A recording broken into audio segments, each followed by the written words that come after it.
નમસ્કાર દર્શક મિત્રો, પ્રાર્થના સંદેશ ન્યૂઝમાં આપનું સ્વાગત છે। બોટાદના જૂના રામજી મંદિરવાળી શેરીમાં આવેલ સરકારી સસ્તા અનાજની દુકાનમાં અનાજ બારોબાર વેચવાનું કારોબાર ચાલતું હોય તેવી માહિતી હાલ સામે આવી છે।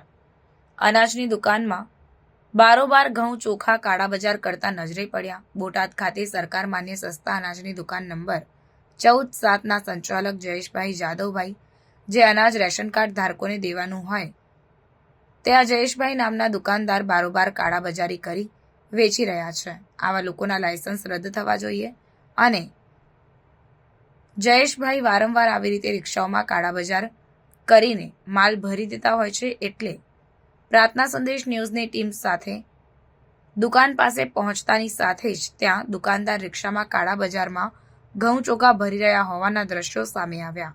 ત્યારે ટીમને જોતાની સાથે જ દુકાનદારે રિક્ષામાંથી માલ તાત્કાલિક ખાલી કરી અને દુકાને તાળા મારી દીધા હોવાનું સામે આવ્યું। ત્યારે આવા દુકાનદારનું લાયસન્સ રદ કરી તાત્કાલિક કાર્યવાહી કરવામાં આવે તેવી માંગ ઉઠી છે।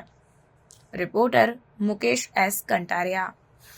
પ્રાર્થના સંદેશ ન્યૂઝની તમામ લેટેસ્ટ અપડેટ્સ માટે ચેનલને હમણાં જ લાઇક, શેર અને સબસ્ક્રાઇબ કરો।